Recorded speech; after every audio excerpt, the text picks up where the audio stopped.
E aí, amantes por futebol, tudo beleza? Bom, hoje eu irei falar sobre a história de um dos maiores clubes e mais conhecidos times brasileiros, a Sociedade Esportiva Palmeiras. E vamos para a história. A história da Sociedade Esportiva Palmeiras começa no dia 26 de agosto de 1914, quando o clube foi fundado por imigrantes italianos na cidade de São Paulo com o nome Palestra Itália. A primeira partida da equipe foi disputada em 24 de janeiro de 1915 contra o Savoia, do atual município Votorantim. Depois de colecionar nas décadas de 20 e 30 do século XX uma série de títulos paulistas e conquistar uma quantidade relevante de torcedores, o clube foi obrigado a mudar seu nome para a Sociedade Esportiva Palmeiras em 1942, por ocasião da Segunda Guerra Mundial, já que o Brasil, governado pelo então presidente Getúlio Vargas, declarou guerras aos países do Eixo, Alemanha, Itália e Japão, e se aliou aos países aliados, Estados Unidos, União Soviética, Reino Unido, França e outros.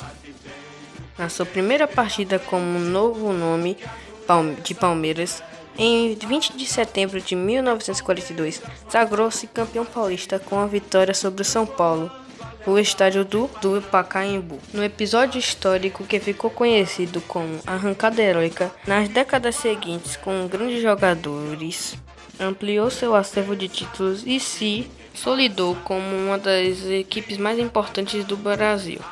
Na virada da primeira para a segunda metade do século, o Alviverde atingiu um grande momento, conquistando seu primeiro e um dos mais importantes títulos internacionais. O clube paulistano venceu a Juventus da Itália no estádio do Maracanã para um público de mais de 100 mil pessoas na final da Copa Rio. E fica polêmica se é mundial ou não. Competição que foi reconhecida posteriormente pela FIFA com o Mundial de Clubes. Entre os anos de 1958 e 1970, nos anos de ouro do futebol brasileiro, que é quando o país conquistou seus 3 primeiros títulos mundiais de futebol e encantou o planeta. O Palmeiras era um dos poucos times que conseguia ser páreo para o Santos de Pelé, considerado um dos maiores times do mundo em todos os tempos. Em 1965 foi inaugurado o estádio Magalhães Pinto, o Mineirão, e para coroar os festejos da inauguração, organizou-se um amistoso entre a seleção brasileira e a do Uruguai. Pela primeira vez na história do futebol brasileiro, um time, a Sociedade Esportiva Palmeiras, foi convidado para compor toda a delegação, do técnico ao massagista, do goleiro ao ponta esquerda, incluindo os reservas. A partida foi realizada no dia 7 de setembro, data da independência do Brasil, e o Palmeiras derrotou o Uruguai por 3-0. O jejum de títulos entre 1966 e 1993 foi o mais longo da história do clube e exigiu paciência da torcida, que viu seus maiores rivais dominarem as conquistas da década de 80. O martírio alviverde foi sepultado depois que a diretoria idealizou uma inédita parceria para a gestão do futebol com a empresa multinacional origem italiana Parmalat. O acordo possibilitou a contratação de grandes jogadores e técnicos competentes que colocaram o Palmeiras na trilha das conquistas. Sob comando de Vanderlei Luxemburgo, o time formado por craques como Evaí, Edmundo, Roberto Carlos, César Sampaio, Marzinho, Edilson e Zinho, goleou o arquirrival Corinthians por 4-0 na final do Campeonato Paulista de 1993, encerrando o incômodo do tabu. O mesmo time conquistaria o torneio Rio-São Paulo daquele ano. No Campeonato Brasileiro, no ano seguinte, o Alviverde obteve ainda os bicampeonatos paulistas e brasileiros, com o meia Rivaldo sendo o destaque daquela conquista nacional. Na segunda metade da parceria com a Parmalat, sob o comando de Luiz Felipe Scolari, o Palmeiras chegou a 3 conquistas inéditas: a Copa do Brasil e a Mercosul, ambas de 1998, e a Copa Libertadores da América de 99. Nestes 3 títulos, alguns dos destaques da equipe foram os jogadores Arce, Alex, Kleber, Oséias, Paulo Nunes, Júnior e Weller, além dos já citados Zinho, Evaí e César Sampaio, e um dos goleiros Veloso e Marcos. Este último que se transformou num dos maiores ídolos da história alviverde. Depois do novo período de alegria, que além de títulos, contou com 2 eliminações históricas do Corinthians na Copa Libertadores da América. No término da parceria com a Parmalat, a torcida alviverde conviveu com a enorme tristeza do rebaixamento no Campeonato Brasileiro de 2002. Numa demonstração de paixão e fidelidade, apoiou o Palmeiras na conquista da Série B de 2003.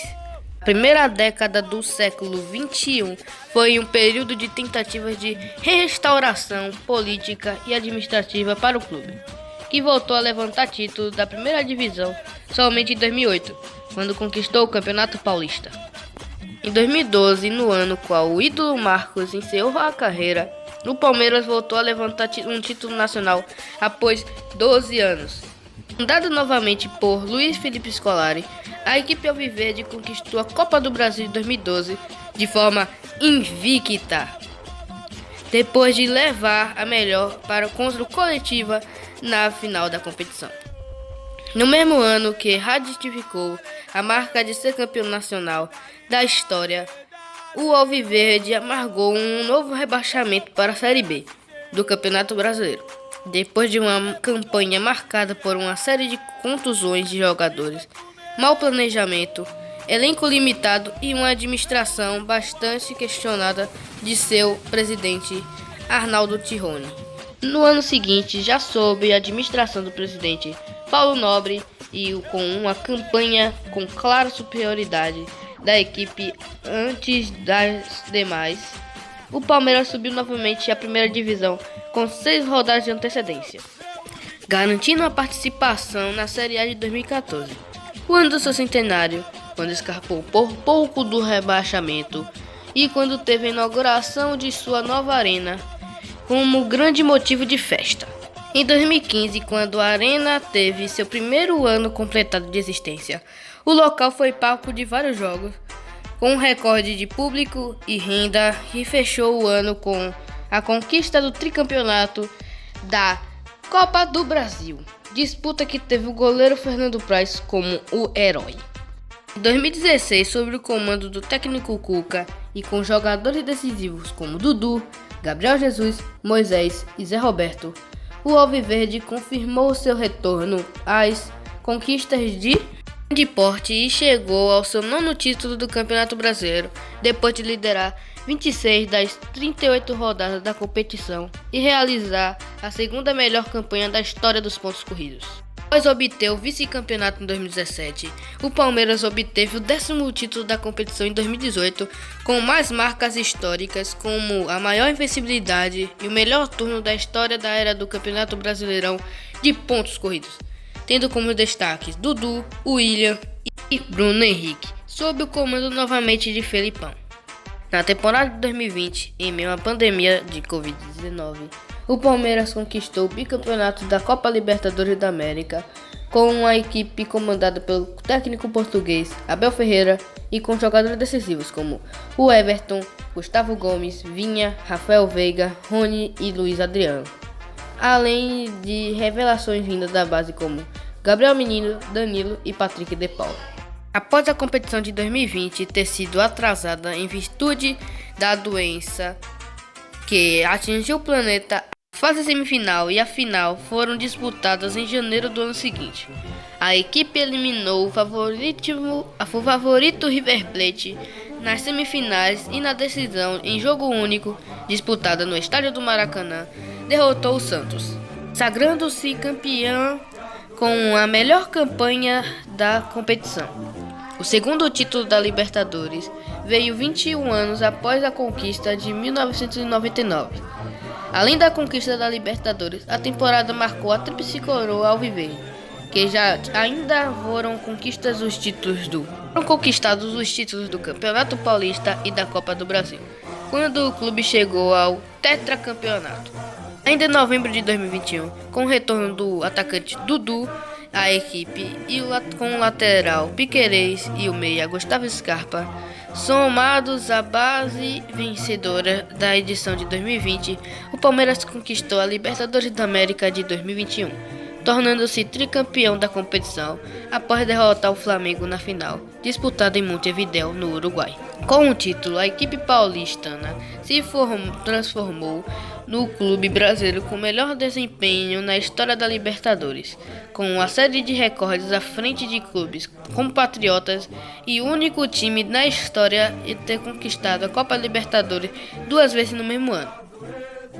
No seguinte, menos de um mês de perder a Copa do Mundo de Clubes da FIFA de 2021 para o Chelsea, a ficar com o vice-campeonato mundial, o Alviverde ganhou a Recopa Sul-Americana de 2022 ao derrotar o Atlético Paranaense, campeão da Sul-Americana de 2021, em finalíssima disputada no Allianz Parque, na primeira decisão internacional da Arena Alviverde.